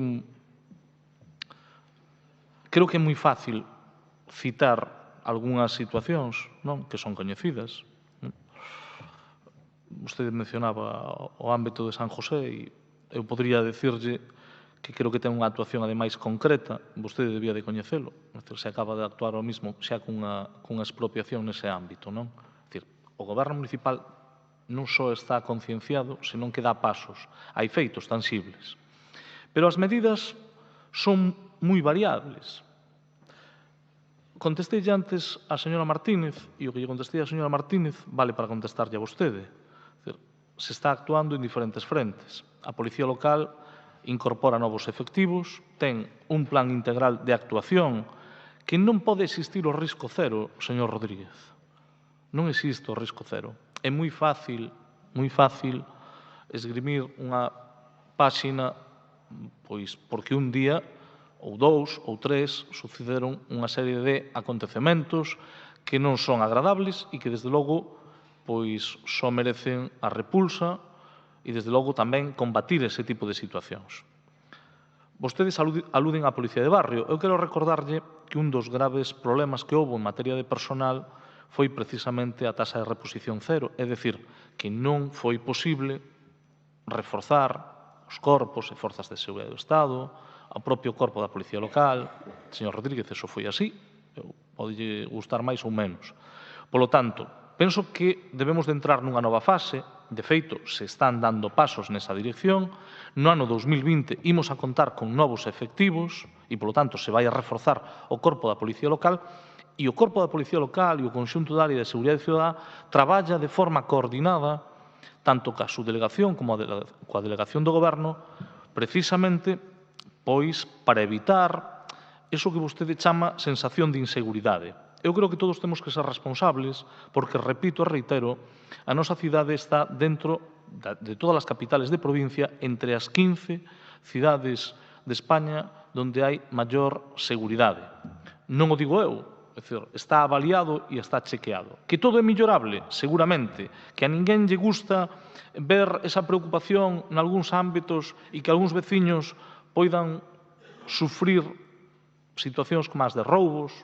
Fai uns meses, recorde que vivimos durante 10 días pois episodios continuados na Zapateira, recordará vostede, con roubos un día detrás de outro, ata que a Policía Nacional, as forzas e corpos de seguridade do Estado actuaron e puxeron fin aos delincuentes que estaban actuando nese ámbito. Polo tanto, señor Rodríguez, decisións e medidas todas as que xa ten anunciado o Goberno municipal. Non hai ningunha nova, porque son todas as que se están implementando. Risco cero non existe. Compartimos a preocupación e, desde logo, seguiremos traballando na mesma dirección. Moitas grazas, señor Laje. Última pregunta, señor Deus. Gracias.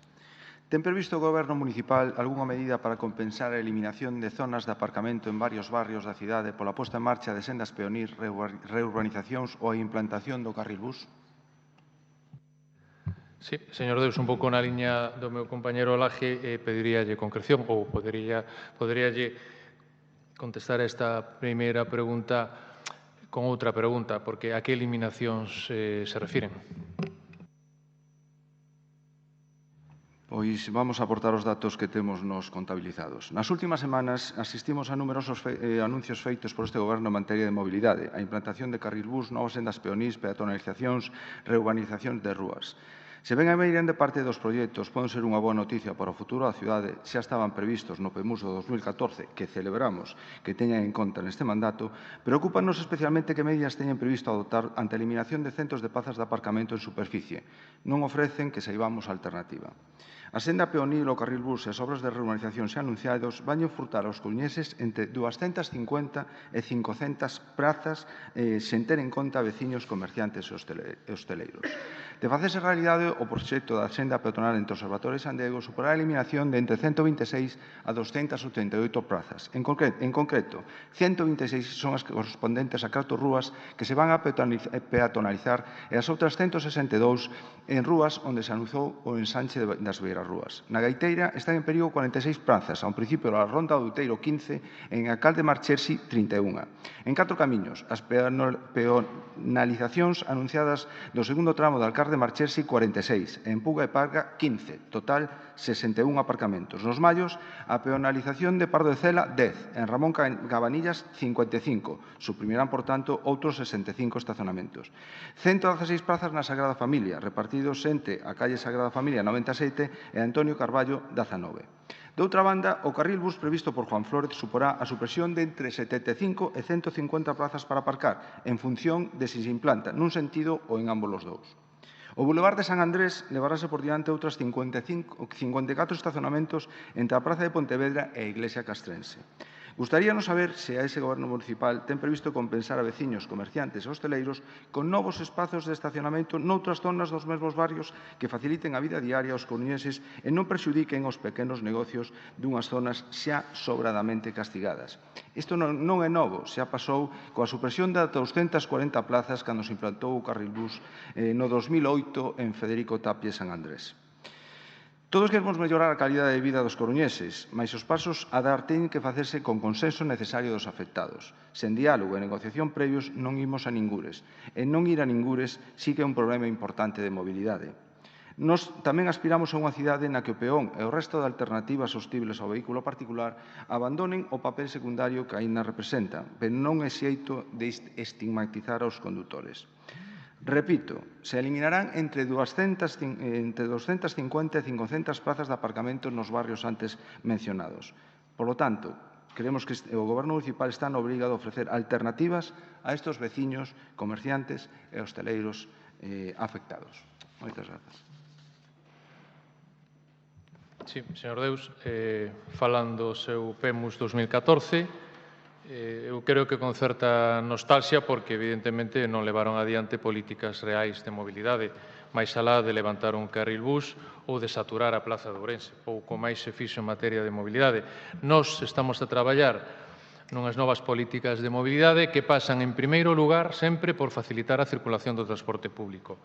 Pasa por recuperar o espacio público para o peón e para o comercio, que o está demandando. Pasa por calmar o tráfico para reducir a sinistralidade vial e as emisións de CO2, de aí a iniciativa, eu creo que importante, de levar adiante a declaración da Coruña como cidade 30. Pasa por organizar os espacios dos vehículos de mobilidade persoal e pasa, por suposto, por humanizar rúas para unha cidade pois máis saudable, máis descurbanizada e máis accesible. Teñamos en conta que máis do 60% do espacio público está ocupado polo vehículo particular. Non se trata de estigmatizalo, porque os vehículos particulares, polo menos polo de agora, hasta que non teña conducción automatizada, están conducidos por persoas como a nós, que necesitan espacio público e que van comprendendo progresivamente a necesidade destas novas políticas. En todo caso, eses datos son os datos que manexan vostedes, pero non son os datos que manexamos nosotros. Nós, en ese sentido, o que sí temos claro é que a reducción de prazas de aparcamento, porque si queremos máis espacio público, necesitamos reducir aparcamento en superficie de vehículo particular, senón a cuadratura do círculo non a temos. Non? Pero o que sí imos facer é priorizar absolutamente o aparcamento de residentes. É dicir, o aparcamento que vaya quedando en superficie progresivamente vai priorizar o residente. Estamos estudiando estas modificacións de prazas de estacionamento, tanto na Ronda Peonil como en Catro Camiños, como no ámbito da Plaza de Lugo, en San Andrés, nos cantóns, etc. Por poñerlle un exemplo, cando eliminamos algunhas prazas verdes, como nas obras de Puga e Parga ou do alcalde Marchesi Rúa Primavera, as estamos a compensar, por exemplo, na Avenida de Oza ou en Castro Chané. Pero as actuacións previstas en Severo Ochoa ou en Zalaeta, que imos empezar as obras en Vitoria Fernández de España, imos incrementar prazas de aparcamento. Quero dicir que hai que estudiar cada ámbito, non ser sensacionalistas e, sobre todo, eu creo que se queremos ter unha cidade moito mellor, máis amable, temos que facer esforzos e temos que facer todos os sacrificios para recuperar espacio público, pero, insisto, priorizando o residente e priorizando os comerciantes. Gracias. Moi ben, moitas grazas. Ata aquí as preguntas orais. Pasamos xa aos rogos. Polo Grupo de Ciudadanos, señora Martínez, adiante. Sí, o primeiro, rogamos se genere unha solución para as persoas sin hogar que utilizan las instalaciones del remanso para dormir y rogamos que se tomen todas las medidas necesarias para que el Ayuntamiento proceda a recuperar la marca Feira das Maravillas registrada en 2019 por la empresa Arxón Estrategia SL a la mayor brevedad posible. Muchas gracias. Moitas grazas, señora Martínez. Polo Bloque Nacionalista Galego hai un rogo oral. Señora Beira. Sí, o Grupo Municipal do Benegar realiza o seguinte rogo. Primeiro, que a Concellaría de Cultura e o Instituto Municipal Coruña Espectáculos manteñan unha relación de colaboración e impulsen unha cultura de potenciación da Orquestra de Cámara Galega, tendo en conta o importantísimo labor de coñecemento e difusión de autores galegos de música clásica e a súa proxección internacional. 2. Que a Concellaría de Cultura e o Instituto Municipal Coruña Espectáculos, na programación da Semana da Música Clásica nas Festas de María Pita 2020 e en adiante, conten coa Orquestra de Cámara Galega nunha ocasión, ademais, especial por se cumpriren 25 anos do seu nacemento nesta cidade. Moitas grazas, señora Beira. Polo Grupo da Marea Atlántica hai 3 rogos orais. Adiante. Sí, o Pleno do Concello da Coruña, en sesión ordinaria realizada o día 3 de outubro de 2019, aprobou definitivamente por unanimidade a Ordenanza Municipal para a Igualdade na Diversidade, unha ordenanza para poñer a vida no centro das políticas municipais e impulsada polo Goberno da Marea Atlántica. A data actual non temos constancia de que existan avances no seu cumprimento e por iso rogamos que se convoque a Comisión de Seguimento da Ordenanza de Igualdade na Diversidade e que se inicie o seu cumprimento.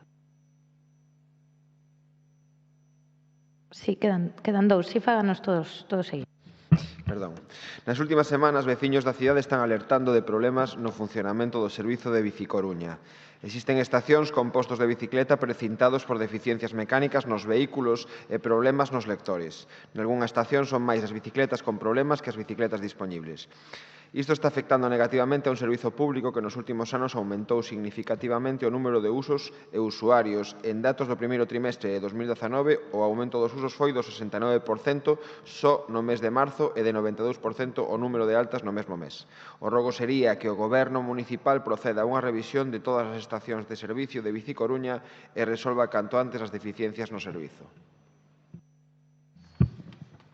Sí, en relación ao acceso a expedientes, Dicir que, dende o cambio de goberno en xuño de 2019, sucédense as dificultades de acceso á información, tanto na resposta ás preguntas escritas de pleno como na consulta de expedientes que deben ser postos a disposición da corporación. Como un dos múltiples exemplos, cabe indicar que solicitamos en 2 ocasións acceso ao plan de choque de limpeza, sen que ata agora obtiveramos resposta da alcaldía.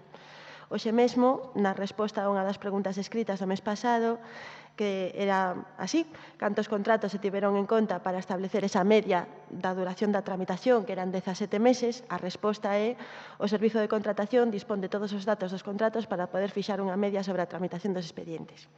Polo tanto, o rogo que presentamos é que o Goberno municipal dé acceso en tempo e forma a información solicitada polos membros desta corporación. Moi ben, moitas grazas ás concelleiras da Marea Atlántica. Turno xa para o Partido Popular, que teñen 4 rogos, mesmo sistema, se van turnando as intervencións. Gracias, señora alcaldesa. A raíz do naufraxo a pé da torre do pesqueiro La Isla, no que desapareceron 14 dos 15 tripulantes, estableceuse na nosa cidade a primeira base de salvamento de España da Cruz Vermella do Mar. E con elo, o primeiro barco destinado para estas operacións, a Blanca Quiroga. Este barco foi retirado no ano 2002 e está exposta no Parque de Bens. Por iso, rogo a este Goberno municipal repare o barco Blanca Quiroga exposto no Parque de Bens polo mal estado de conservación actual e despois o traslade ao lugar máis visible como pode ser a Rotonda de Durmideiras, barrio que dispón tamén dunha praza co seu nome, sendo así unha ubicación máis idónea.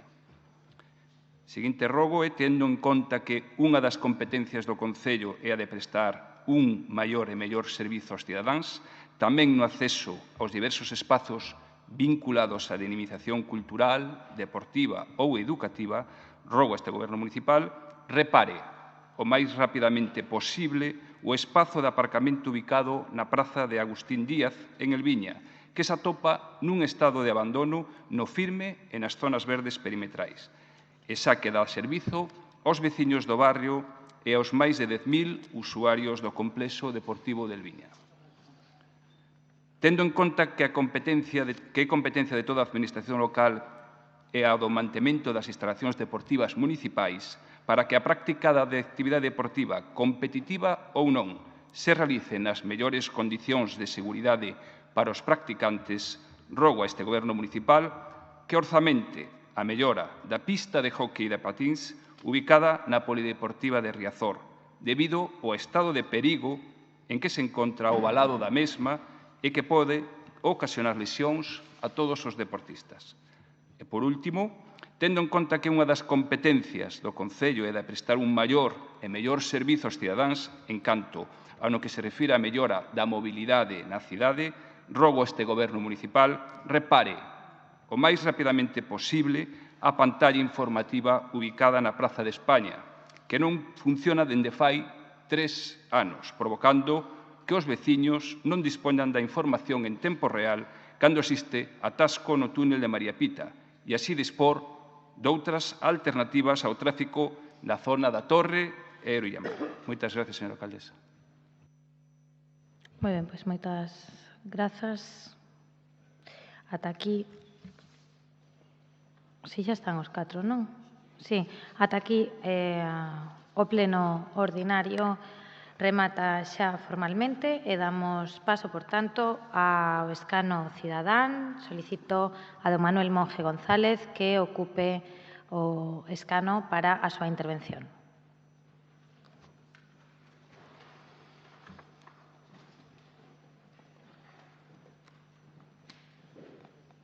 Benvido, señor Monge, ao escano cidadán e ao pleno, como xa ten acudido máis veces, sabe cal é o funcionamento, así que adiante, ten vostede a palabra.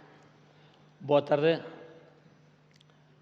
Bueno, estoy encantado de participar novamente en este pleno. Xa me comunicaron na entrada que nesta ocasión cobrarei 2 dietas, unha de mañá e outra de tarde. A verdade é que tiña intención de presentar un informe sobre a simboloxía franquista de 100 páxinas. Como un pouco tarde, vou a ver se resumo un pouco. Comenzo a miña intervención, que fago a título personal, dicindo que eu non quero que a Coruña sexa a capital da simboloxía franquista. Porque eso sería unha ofensa ás vítimas do franquismo, que todos sabemos que foi unha dictadura criminal.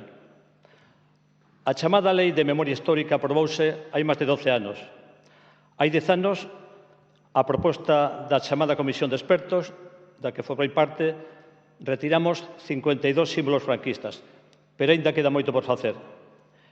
Nestes últimos anos, tomáronse importantes iniciativas por parte de comunidades autónomas e moitos concellos que poden ser referencia para a nosa actuación. A Coruña non pode quedar atrás. Hai 3 anos, en febreiro de 2017, aprobouse a Constitución do Consello da Memoria Democrática de Coruña. A que esperamos? A que esperamos para comenzar a traballar despois de 3 anos a eliminación da simboloxía franquista? Os tempos son chegados para eliminar 90 símbolos franquistas. Repito, 90. Que sumados a 36 que dependen da Diputación, suman un total de 126. Un récord. Hai quen dixo, o ano pasado, pouco antes das eleccións, e como propaganda electoral, textualmente, xa eliminamos das rúas e prazas da cidade todos os nomes de asesinos e golpistas. A verdade é que aí siguen, mantendo todo tipo de distincións honoríficas e os seus retratos están no Palacio Municipal. Como podemos manter nunha sala da alcaldía, aquí enfrente do Salón de Plenos, lugar de actos institucionais e de visitas os retratos de 4 golpistas? Miguel Primo de Rivera, José Calvo Sotelo, Severiano Martínez Anido e Mario Muslera e Planes. Comunicouse a este pleno ou a esta corporación os compañeros e compañeros que forman parte tamén da Diputación Provincial informaron de que na Diputación Provincial xa retiraron o retrato de Martínez Anido que está na segunda planta?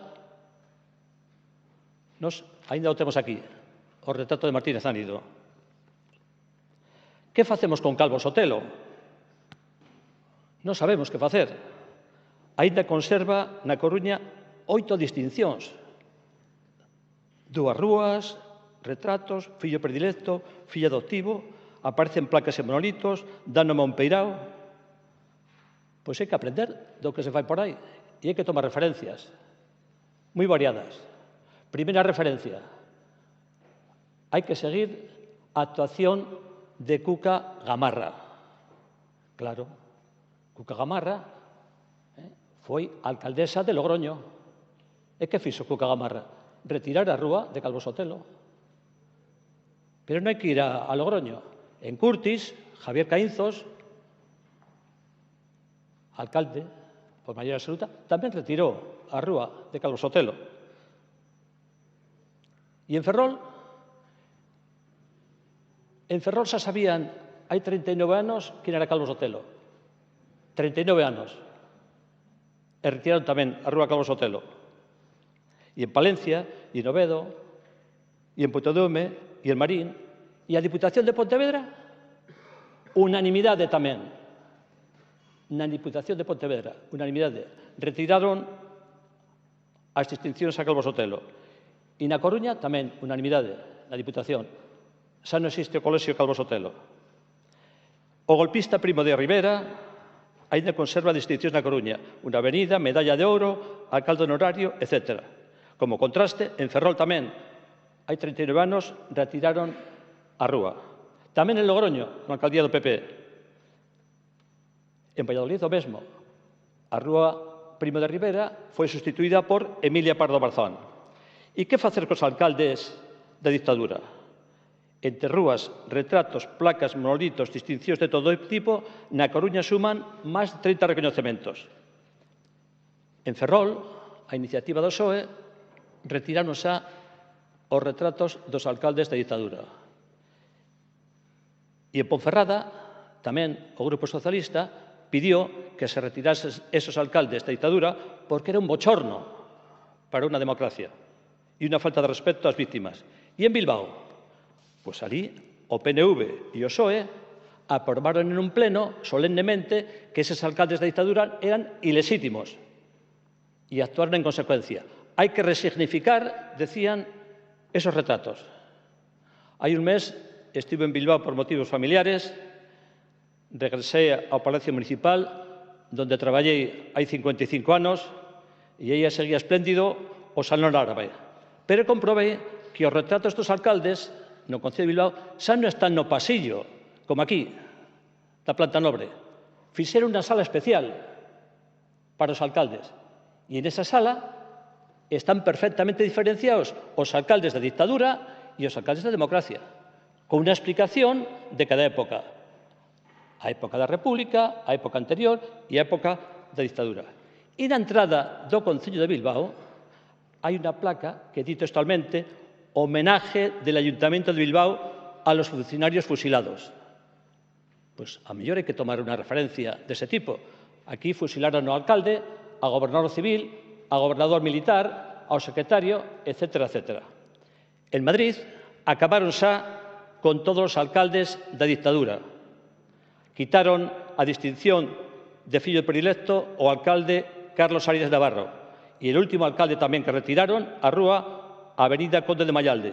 Foi alcalde de Madrid de 1952 a 65, 13 anos. En Barcelona tamén, en 2018, retiraban a medalla de ouro da cidade a Miquel Mateo Pla, primer alcalde franquista. Si en Madrid, Barcelona, Bilbao, Valencia, Sevilla, Pamplona, etc., retiraron xa todas as rúas de alcaldes e alcaldesas, por que na Coruña mantemos a 13 alcaldes ilexítimos, es decir, que non foron elegidos democráticamente, con máis de 40 recoñecementos? Eu non quero que a Coruña sexa un sitio distinto. Quero que sexa o mismo que estas cidades, ni máis ni menos. Que facer cos falangistas que participaron na represión, como Enrique Salgado Torres? Pois temos un problema. Temos unha avenida e un colexio, Salgado Torres. Hai quen di que non, es que fixo vivendas. Claro, era director xeral de vivenda. En dictadura, pois tiña que facer vivendas. Pero en Ferrol xa se decataron de quen era, xa sabían. En 1971 quen era Enrique Salgado Torres. E por eso retiraron a rúa e puseron, sustituyendo a Salgado Torres, a rúa Xeime Quintanilla, alcalde fusilado polos fascistas. Temos tamén ministros da dictadura aínda como fillos adoptivos. Tomemos nota, Laureano López Rodó, por unanimidade, foi retirado as súas distincións polo Concello de Santiago. Aínda temos aquí de fillo adoptivo. En Ferrol xa foi retirado solemnemente en un pleno a distinción de fillo adoptivo a Manuel Fraga. Preguntaron a Gonzalo Caballero que opinaban destas dúas decisións tomadas no Concello de Ferrol e da Coruña. E dixo Gonzalo Caballero, totalmente de acordo con que fixeron os compañeros de Ferrol e da Coruña, porque son distincións concedidas na dictadura. A Coruña debe tomar urxentemente medidas para acabar con a simboloxía franquista. Non podemos pasar ao bochorno de que sexa o pleno do barco de Valdeorras que nos mande un acordo plenario dicindo que o Concello de Valdeorras informa ao Concello da Coruña sobre os feitos acaecidos ao remate da Guerra Civil en terras Valdeorras, en os que participou o teniente da Lexión Sergio Peñamaría de Llano. Na exposición de motivos facía referencia ao acordo plenario á represión fascista na zona e o protagonismo de Peñamaría de Llano en numerosos asesinatos con testemunhas recollidas en varios libros de recoñecidos historiadores e historiadoras. Tamén participou Sergio Peñamaría de Llano en numerosos consellos de guerra sumarísimos e pedía ao pleno de Valdeorras ao Concello de Coruña, invocando a Lei de Memoria Histórica, textualmente, a reparación moral da veciñanza da comarca de Valdeorras e recuperar a súa dignidade. A que esperamos para facer xusticia e reparación? Como se pode manter a rúa Peñamaría de Llano e ter no Museo Histórico Militar da Coruña o seu uniforme e a súa pistola con que actuaba el barco de Valdeorras? Está aí na vitrina, a pistola de Sergio Peñamaría de Llano, sin ningún tipo de explicación histórica e sin mencionar a súa participación na represión. Os tempos son chegados. Acabar coa simboloxía franquista na Coruña non é cuestión de tempo, ni unha cuestión xurídica. Tampouco se necesita un orzamento especial, porque as persoas que ofrecemos a nosa colaboración traballamos de balde. É un tema de vontade política. Sabemos porque fomos recibidos así por parte da Consellería de Cultura como membros do colectivo de presas e presos da dictadura, sabemos, digo, que hai boa disposición por parte da Consellería da Cultura, pero pensamos que é hora de acabar con esta vergoña. Máis nada e moitas gracias. Moitas grazas, señor Monge. Brevemente, o voceiro do Goberno vai responder. Grazas, señora alcaldesa. En primeiro lugar, manifestarlle, señor Monge, o noso profundo respeto pola súa persoa e, sobre todo, polo que simboliza. Hoxe aquí, sen dúbida ninguna, cun verbo pausado e cunha lección rápida de historia, ilustrounos a todas e a todos os membros desta corporación. Creo que nunca está de máis escoitalo. Dende logo, debe de saber que goza da consideración deste goberno, porque entendemos a importancia da sociedade civil e vostede fai unha contribución importante e moi especial xa dende fai moitos anos. Sen dúbida ninguna, debe de ser recoñecida. E debe de ser recoñecida porque, igual que vostede fixo un recoñecemento explícito aos avances que se fixeron con respecto á recuperación da memoria histórica, vostede tamén, sen dúbida ninguna, é unha persoa simbólica e iso ten unha forza importante á hora de falar de toda a eliminación da simboloxía franquista. Este goberno municipal quere recoñecerllo e recoñecer a importancia destas aportacións, poñendo en valor a intervención que tivo hoxe, porque o escano cidadán precisamente debe de servir para este tipo de iniciativas. Evidentemente, non se trata de presumir de ningunha actuación, e creo que só pola memoria, tendo memoria, tendo moi en conta a todas as persoas que sufriron a represión franquista, debémonos a nós mesmos e a todas as familias que haxa unha tarefa de recoñecemento. Teño que dicirlle que o Goberno Municipal e a Consellería de Cultura en particular está traballando na dirección que vostede apuntaba. Sen ir máis lonxe, a través do Consello da Memoria Histórica, pois a comisión correspondente se estudiarán todas as propostas que están formuladas buscando, como non pode ser doutro xeito, o máximo consenso posible. Entre outras cuestións, vostede sabe que no terreno da historia sempre hai pois interpretacións diferentes, que hai valoracións diferentes e, en algúns casos, seguramente, pois non haxa consenso por parte de todos os grupos. O galla que así fora. Creo que debemos de buscar, para facer as cousas ben e en positivo, coa contundencia absoluta de que se elimine a simboloxía franquista, que iso creo que non debe de estar en dúbida, debemos de traballar buscando o máximo acordo, o máximo consenso de todos os grupos da corporación. Agradecerlle que recoñecera o traballo que se está a facer tamén na Deputación Provincial, onde sí é certo que tamén se deron pasos na dirección que vostede apuntou, e sen dúbida ninguna agradecerlle que teña destacado o compromiso do Partido Socialista, que neste país ten sido o impulsor da Lei de Memoria Histórica e, desde logo, é a organización política que está dando resposta ali onde está a todas estas demandas. Aproveitando a súa presencia, trasladarlle, xa para finalizar, trasladarlle non só o respeto que xa lle trasladei e a consideración, senón o agradecemento infinito por todas as aportacións que nos fai chegar. Porque este goberno non só se nutre das ideas que teñen os diferentes membros, senón tamén que recolle as aportacións de outros grupos e tamén de entidades e de persoas como vostede e entidades a que vostede representa. Polo tanto, pedirlle que non deixe nunca de contribuir en positivo, como fai, a recuperación da memoria histórica nesta cidade. Nós intentaremos estar á altura e decirlle que iniciativas como as que nos acaba de relatar de Bilbao, onde se diferencian perfectamente aqueles alcaldes que non foron electos, que foron postos pola ditadura, e aqueles que foron electos e elixidos polo povo, é un bo exemplo dos moitos que hai de como se fan as cousas. Nada máis e moitas gracias. Moitas grazas, señor Laje. Novamente, moitas grazas, señor Monge, pola súa paciencia e pola súa espera e, sobre todo, pola súa intervención dende o escano cidadán. Levantamos a sesión. Moitas grazas e moi boa tarde a todos e a todas.